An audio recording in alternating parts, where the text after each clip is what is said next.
Shalom, selamat pagi Jemaat GBD Ebenezer Tugu Pakis dan juga seluruh Jemaat GBD Gloria Karangrejo. Untuk firman Tuhan pada pagi hari ini berbicara tentang 4 kualitas karakter hidup orang percaya. Saudara, ini adalah sangat penting untuk kita ketahui, sebab ketika kita ingin diberkati Tuhan, maka kita harus membangun 4 kualitas karakter ini dalam hidup kita.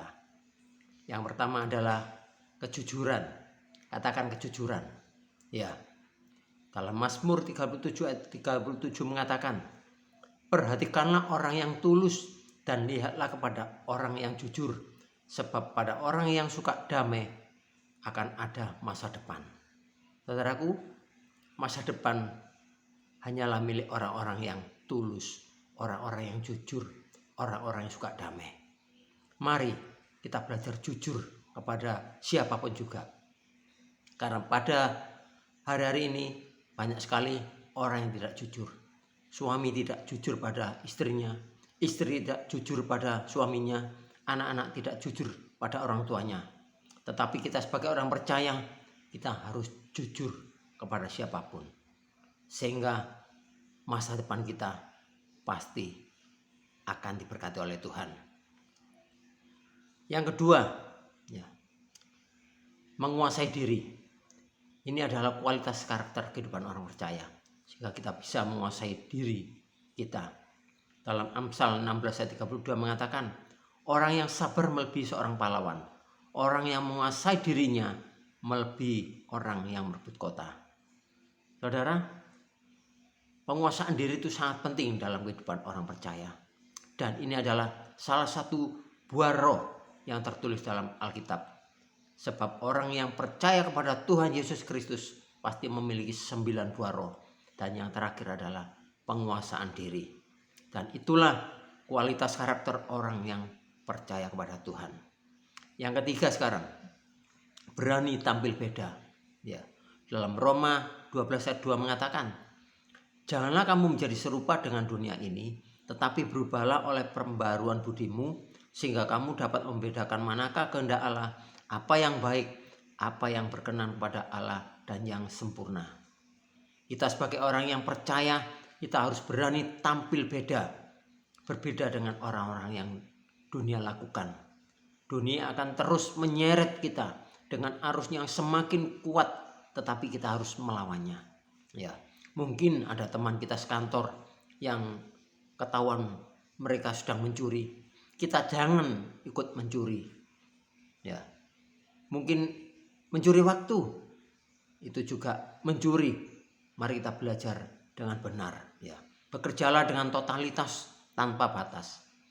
Amin. Agar berkat Tuhan tercurah tanpa batas dalam kehidupan saudara dan saya. Dalam Keluaran 23 ayat 2 mengatakan, "Janganlah engkau turut-turut kebanyakan orang melakukan kejahatan, dan dalam memberikan kesaksian mengenai suatu perkara, janganlah engkau turut-turut kebanyakan orang membelokkan hukum." Jangan kita turut-turut mereka yang melakukan kejahatan. Mari kita berjalan di jalan yang benar, ya, selalu dalam firman Tuhan. Kita tahu saudara, apa akibatnya ketika kita berjalan dalam kebenaran firman Tuhan. Maka perkenanan Tuhan akan terjadi dalam kehidupan saudara dan saya. Dan sekarang yang 4, yang terakhir, kualitas orang percaya yang harus kita miliki adalah kerendahan hati. Dalam Matius 11 ayat 29 mengatakan, "Pikul aku yang kupasang dan belajarlah padaku, karena aku lemah lembut dan rendah hati, dan jiwamu akan mendapat ketenangan." Amin. Orang yang rendah hati, orang yang lemah lembut, tidak akan pernah memiliki musuh. Sehingga dalam kehidupannya, ia akan selalu tenang, selalu bahagia, selalu damai sejahtera. Ketika orang lain menjelek-jelekan kita, ketika orang lain memfitnah kita, ketika orang lain memusuhi kita, tetapi kita tetap rendah hati, kita tetap mengasihi mereka. Ya, kerendahan hati adalah sifat yang paling sulit untuk kita lakukan, karena kita selalu sombong.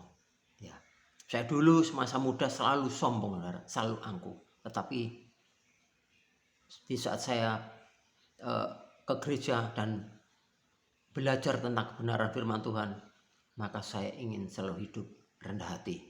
Ya, ketika kita ditegur saat berbuat salah, kita langsung mengakui dan bertobat. Contoh Daud, ketika ia telah berdosa, berzina dengan Batseba, istri Uria. Tetapi saat ketika Nabi Nathan menegurnya, Daud bukannya marah kepada Nabi Nathan, tapi langsung ia meminta ampun. Kalau dalam Mazmur 32 ayat 5 mengatakan, dosaku kuberitahukan kepadamu dan kesalahanku tidaklah kusembunyikan. Aku berkata, aku akan mengaku kepada Tuhan pelanggaran-pelanggaranku dan Engkau mengampuni kesalahan karena dosaku. Selah. Saudara, mengapa Daud menjadi orang yang berkenan di hati Tuhan? Karena Daud memiliki kerendahan hati. Tidak heran jika Daud diangkat menjadi raja atas bangsa Israel.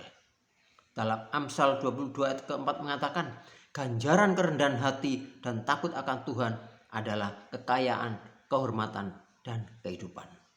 Mari saudaraku, kita harus memiliki 4 karakter ini sehingga kita nantinya diangkat Tuhan lebih lagi dan lebih lagi.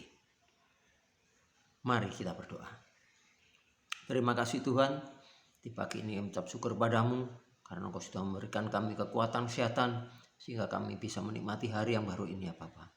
Melalui firman-Mu ya Tuhan, kami ingin belajar untuk membangun kualitas karakter kami supaya kami tetap hidup dalam kejujuran, hidup dalam kerendahan hati, dan kiranya Engkau memampukan kami ya Tuhan dalam setiap apa yang kami lakukan sepanjang hari ini.